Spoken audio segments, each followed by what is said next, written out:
They call it freedom. They call it democracy. But here's what they don't tell you in history class.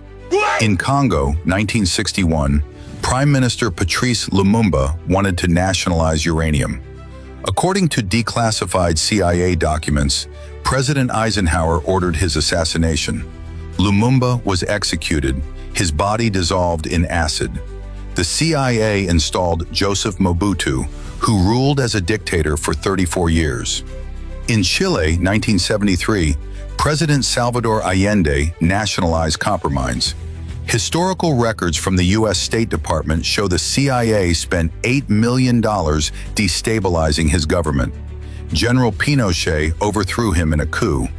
Allende died defending the presidential palace. Over 40,000 Chileans were tortured under Pinochet's dictatorship, backed by the United States. In Iran, 1953, Prime Minister Mohammad Mossadegh nationalized oil. The CIA orchestrated Operation Ajax, documented in declassified National Security Archive files. He was overthrown. The Shah, a brutal dictator, took power with American support. In Guatemala, 1954, President Jacobo Arbenz imposed land reforms that affected United Fruit Company profits. CIA documents show Operation PB Success removed him from power.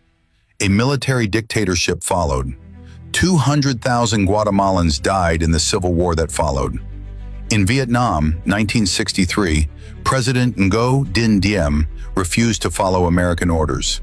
According to declassified State Department cables, the CIA backed the coup that killed him and his brother. America then sent 500,000 troops, and millions died. In Libya, 2011, Muammar Gaddafi planned to create a gold-backed African currency to replace the US dollar. NATO, led by America, bombed his government. He was executed in the streets. Libya descended into chaos that continues today. In Iraq, 2003, America invaded claiming weapons of mass destruction. There were none, as later admitted by US intelligence. Saddam Hussein was executed. Over 1 million Iraqis died. The country remains unstable. In Ghana, 1966, President Kwame Nkrumah cut ties with Western banks and the IMF. Declassified documents show CIA involvement in the military coup. He was exiled while visiting China. In Cuba, 1967, Che Guevara promoted socialist revolution across Latin America. The CIA tracked him to Bolivia, according to agency records. He was captured and executed. In Nicaragua, throughout the 1980s, the Contras, funded by the CIA as documented in the Iran-Contra affair, waged war against the Sandinista government. 30,000 Nicaraguans died. In Grenada, 1983, Prime Minister Maurice Bishop aligned with Cuba. According to U.S. military records, America invaded with 7,000 troops. Bishop was executed before the invasion. America installed a pro-Western government. In Panama, 1989, General Manuel Noriega, once a CIA asset, became inconvenient. America invaded. 3,000 Panamanians died, according to human rights investigations. In Afghanistan, the 1980s, America armed the Mujahideen to fight the Soviets. Those fighters became the Taliban. Decades of war followed.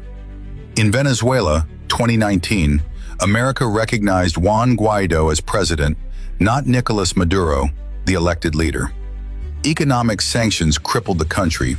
The CIA's involvement in coup attempts has been widely documented. In Indonesia, 1965, the CIA provided names of communists to the military. 500,000 to 1 million people were massacred, as confirmed by declassified U.S. Embassy documents. 15 countries, millions of lives destroyed, democratically elected leaders overthrown, brutal dictators installed, all in the name of freedom and protecting American interests. So here's my question. When does intervention become imperialism?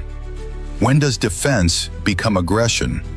When does America stop being the hero and start being the villain in someone else's story? Drop your honest answer. And if this is the first time you're seeing this pattern, share it, because they don't teach this version in school for a reason.